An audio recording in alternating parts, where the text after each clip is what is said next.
Welcome to NSG 222, Study Session 3, Basic Concepts in Medical Surgical Nursing.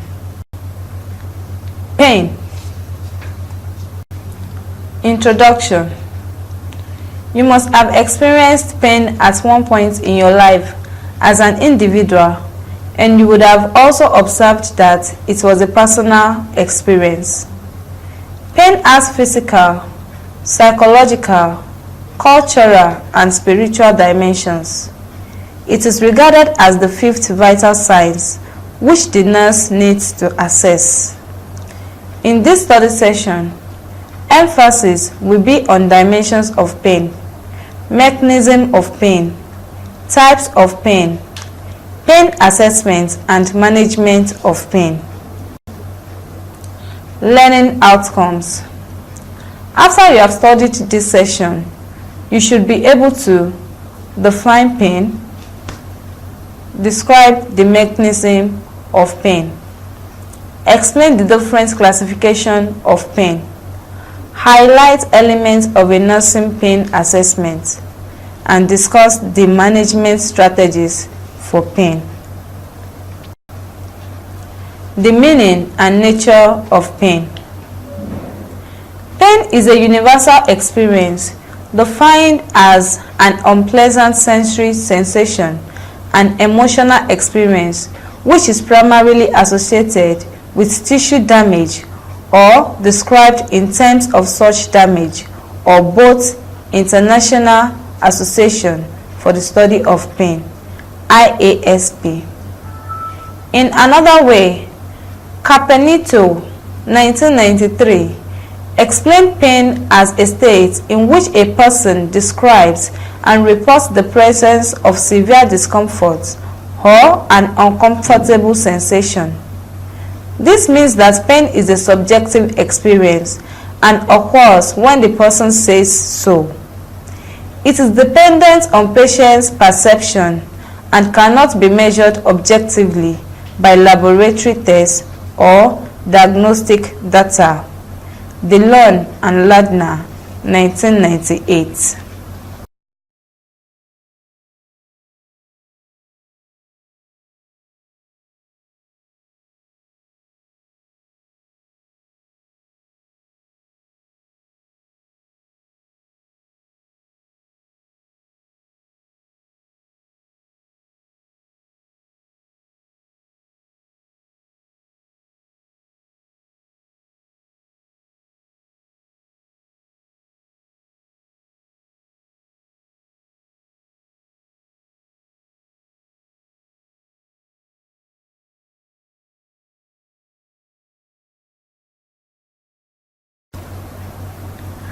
The main point which you must note here is that nurses manage pain in collaboration with other healthcare providers. Pain is often misunderstood and misjudged because it is what the person says it is and exists when the sufferer says it does. Dillon and Lardner, 1998, noted that the experience of pain varies by cultural and experiential backgrounds, and nurses are likely to interpret pain based on their own experiences, biases, and expectations. Dimensions of pain. As noted earlier, pain is a multidimensional phenomenon which cuts across cultures and individual differences. The following dimensions are discussed in literature: physiologic dimension, affective dimension, cognitive dimension, behavioral dimension, and socio-cultural dimension. 1. Physiologic dimension. It describes the genetic, anatomic, and physical determinants of pain. 2. Affective dimension discusses the emotional aspects of pain such as anger, fear, depression, or anxiety.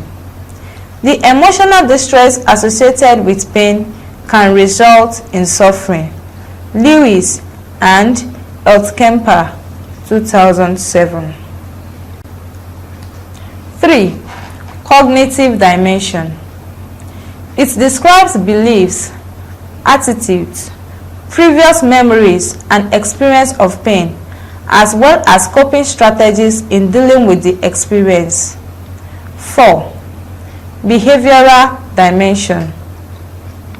This describes actions used to express pain which can be observed by others. This includes expressions such as facial grimace, irritability, agitation, etc. Persons who cannot express verbally may communicate pain by their behaviors. 5. Sociocultural dimension. Sociocultural characteristics such as age, gender, educational status, available support systems, social roles, and norms may influence pain response. For example, there are pain-related beliefs and coping which are linked to cultural norms and therefore determine how individuals respond to pain experience. Lewis and Eltkemper, 2012, noted that age and gender also influence nociceptive processes and response to opioids. Mechanism of pain.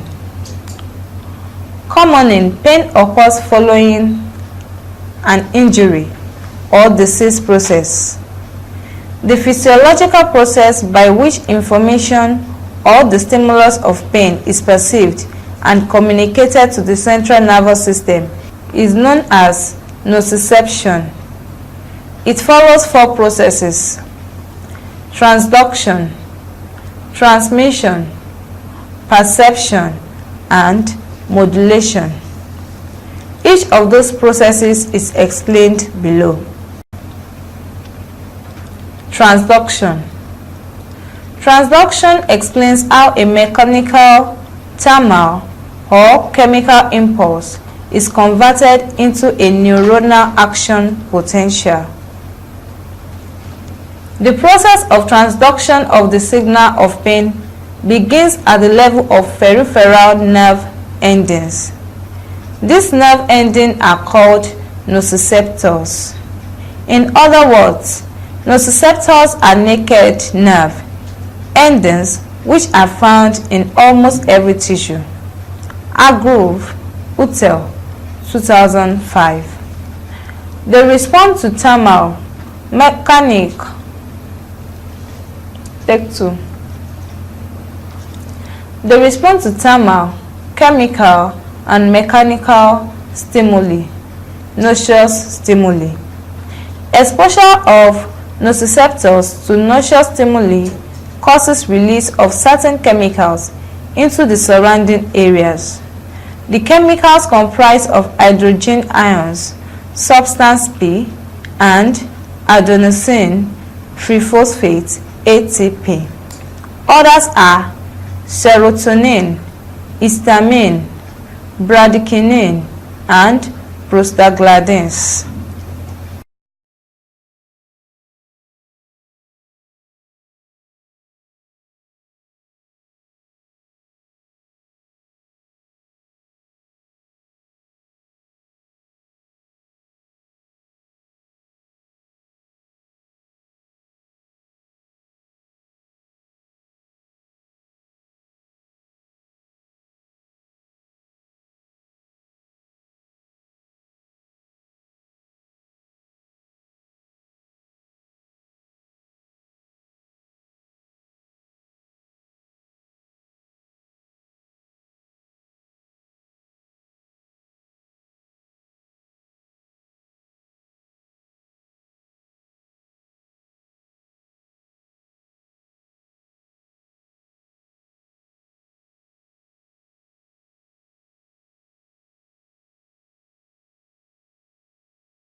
Transmission involves 3 segments. 1. Transmission along the peripheral nerve fibers to spinal cord.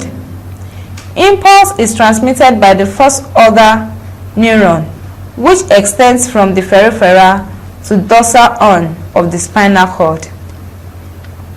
If there is no interference along the pathway, an action potential generated travels immediately to the spinal cord. 2. Processing at the dorsal horn. At the dorsal horn, the processing of the impulse begins. This includes the release of some neurotransmitters from the afferent fiber into the synaptic cleft. The neurotransmitters get attached to the nearby cell bodies and dendrites. Some of these transmitters produce activation, glutamate, aspartate, substance P, while some others produce inhibition, gamma-amino, butyric acid, GABA, serotonin, norepinephrine, Lewis and Altkemper, 2007. At this point, pain management comes into play. Both endogenous enkephalins and exogenous narcotic drugs, opioids, bind to the opioid receptors, thereby blocking the release of neurotransmitters. These events produce analgesic effects. 3. Transmission to the thalamus and the cerebral cortex. Following processing at the dorsal horn, nociceptive stimuli are then communicated to the third order neuron, which basically are the thalamus and other parts of the brain. The dorsal horn fiber enters the brain through spinothalamic tract (STT), spinoreticular tract (SRT). Perception. When an individual recognizes the stimulus of pain, the term perception is used. This implies that the person experiences pain. Unlike transmission, which takes place at specific location, there are no specific locations for pain perception. It rather involves several structures in the brain. Example, reticular activating system, RAS, wants individuals to attend to pain stimulus. Somatosensory system localizes and characterizes pain. The limbic system is responsible for the emotional and behavioral responses of pain. The structures of the cerebral cortex are believed to be concerned with constructing the meaning of pain. When nurses use distraction, relaxation strategies to management pain, these interventions are directly connected with limbic system. Modulation. The term modulation explains the process when the neurons originating in the brainstem descend to the spinal cord and they release endogenous opioids that inhibit nociceptive impulses. The signal for pain modulation can originate various levels, such as periphery, spinal cord, brainstem, cerebral cortex. Classification of pain. In order to determine the nature of pain and also to effectively treat it, experts have classified pain into two types based on the underlying causes: nociceptive pain, neuropathic pain. Nociceptive pain.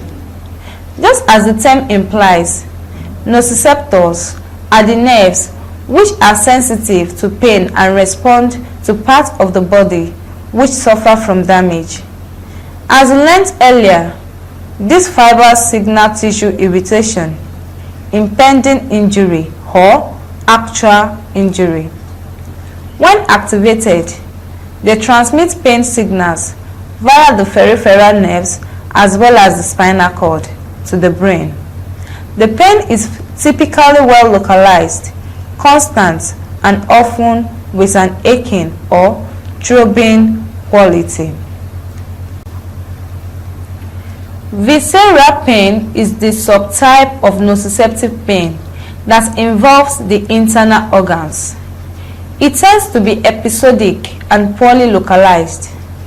Nociceptive pain is usually time-limited. This means that when the tissue damage heals, the pain typically resolves. A very common example of nociceptive pain is a deep or superficial somatic pain. A deep somatic pain is associated with deep aching, throbbing which may originate from the bone, joint, muscle, skin, or connective tissue. A superficial somatic pain arises from the skin, mucous membrane, or subcutaneous tissue. It is often described as sharp or prickly. Another characteristic of nociceptive pain is that it tends to respond well to treatment with opioids. Neuropathic pain. Examples include postherpetic or post-shingles, neuralgia, reflex sympathetic dystrophy, causalgia nerve trauma, component of cancer pain, phantom limb pain, entrapment neuropathy, e.g., carpal tunnel syndrome, and peripheral neuropathy, widespread nerve damage. Among the many causes of peripheral neuropathy, diabetes is the most common, but the condition can also be caused by chronic alcohol use, exposure to other toxins, including much chemotherapy, vitamin deficiencies, and a large variety of other medical conditions. It is not unusual for the cause of the condition to go undiagnosed. Neuropathic pain is the result of an injury or malfunction in the peripheral or central nervous system. The pain is often triggered by an injury, but this injury may or may not involve actual damage to the nervous system. Nerves can be infiltrated or compressed by tumors, strangulated by scar tissue, or inflamed by infection. The pain frequently has burning, lancinating, or electric shock qualities. Persistent allodynia, pain resulting from a non-painful stimulus, such as a light touch, is also a common characteristic of neuropathic pain. The pain may persist for months or years beyond the apparent healing of any damaged tissue. Neuropathic pain is frequently chronic and tends to have a less robust response to treatment with opioids, but may respond well to other drugs such as anti-seizure and antidepressant medications. Usually, neuropathic problems are not fully reversible, but partial improvement is often possible with proper treatment. Neuropathic pain is often described as numbing, shooting, stabbing, electric shock-like in nature, which can sudden, intense, short-lived or lingering. The shooting and electric-like nature of neuropathic pain is due to paroxysmal firing of the injured nerves. This type of pain responds poorly to opioids. Analgesic alone, treatment is often augmented with adjuvant therapies such as tricyclic antidepressants or with anti-seizure drugs.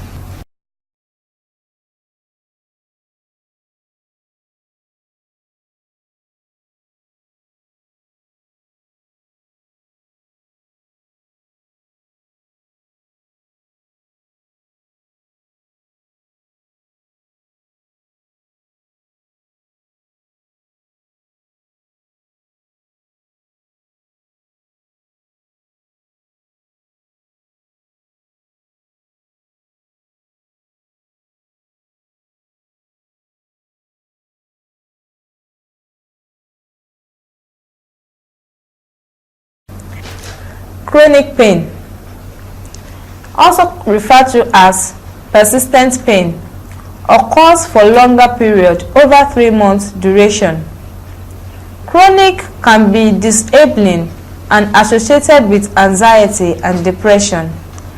Types of chronic pain include neuralgias, cancer pain, myofascial pain syndrome, hyperesthesia, chronic non-malignant pain, chronic benign pain, etc. Let us examine briefly the chronic non-malignant pain. Chronic non-malignant pain or chronic benign pain occurs almost on daily basis, lasting for at least 6 months. The intensity ranges from mild to severe with the following defining characteristics. The cause of the pain is not a life-threatening condition. The pain does not respond to available methods of pain relief. The pain experience may be lifelong for the patient. Examples of chronic non-malignant pain include the following: low back pain, rheumatoid arthritis, ankylosing spondylosis, myofascial pain syndrome. It is important to note that a very severe chronic non-malignant pain which is disabling occurs. The term chronic intractable non-malignant syndrome is used. Pain assessment. Assessment of pain is the cornerstone of nursing care. Since pain is always a subjective phenomenon, it can exist even when there are no physical causes. Nurses should recognize that different patients experience different levels of pain in response to comparable or similar stimuli, and therefore pain assessment and interventions must be individualized. When pain is not relieved, it results into suffering and adverse physical and psychological outcomes. Pain assessments must be conducted in all patients, and the patient's self-report of pain is the single most reliable indicator of the experience. The following elements should be considered in pain assessment: pattern of pain, location, intensity, quality, associated symptoms, management strategies, impact of pain on functioning and life quality, and patients' beliefs, expectations, and goals of pain management. Elements considered in pain assessment. Pattern of pain. The pattern of pain includes the onset and duration. This helps the nurse with clue on the cause of the pain and also provides direction for treatment. The patient should describe the pattern as intermittent, constant, and around the clock. Other terms used to describe the pattern of pain include episodic, procedural, or incidental to describe when the pain is potentiated by a specific activity or procedure. Location. The nurse should inquire for description of the precise location of pain by asking the patient to describe the site, point to specific painful areas, or mark painful areas using a pain map.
associated symptoms.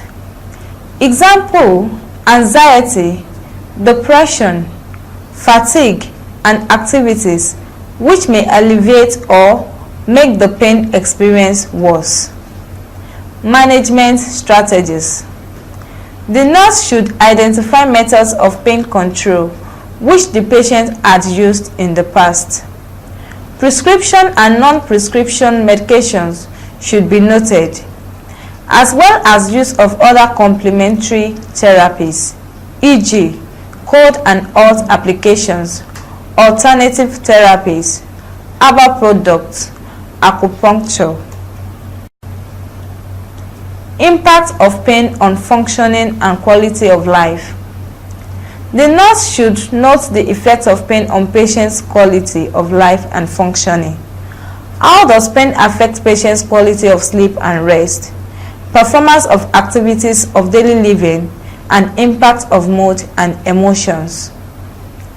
Patients' belief, expectations, and goals of pain management. This may influence the response to pain treatment. The nurse should note patients' beliefs and attitudes which may hinder effective treatment. Management strategies for pain. Strategies to manage pain incorporate both non-pharmacologic and pharmacological. Non-pharmacologic interventions. For mild pain, non-pharmacologic interventions may be implemented. The major non-pharmacologic strategy is cognitive behavioral interventions, CBT. Cognitive behavioral interventions. These are interventions which are employed to educate the patients and modify their attitudes and behaviors. They can be used in conjunction with medications for pain control. Examples of CBT are: 1. A trusting nurse-client relationship. 2. Distraction. 3. Relaxation techniques, imagery, progressive muscle relaxation. 4. Biofeedback, a process whereby individuals learn to influence their physiological responses and alter their experience of pain. 5. Cutaneous stimulation. These involve techniques to activate endogenous opioids and monoamine analgesia systems. They include cryotherapy, cold application, heat application, massage, pressure, vibration. 6. Transcutaneous electrical nerve stimulation, TEN. 7. Exercises. 8. Psychotherapy. Pharmacologic interventions. The following groups of drugs are used in pain management: non-steroidal anti-inflammatory drugs, NSAIDs, opioids, adjuvant therapies, antidepressants, corticosteroids, anti-seizure drugs, GABA receptor agonist, A2 adrenergic agonist, local anesthetics. Summary. In this study session, you have learned that 1.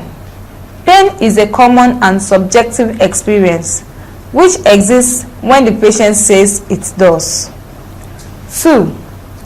Pain can be classified as nociceptive or neuropathic based on the cause. It can also be classified as acute and chronic depending on the duration of the experience. 3. The nurse has the responsibility to assess and document the pattern, location, intensity, quality, associated symptoms, management strategies, impact of pain, and patients' beliefs and expectations of pain treatment. End of study session 3. Thanks for listening.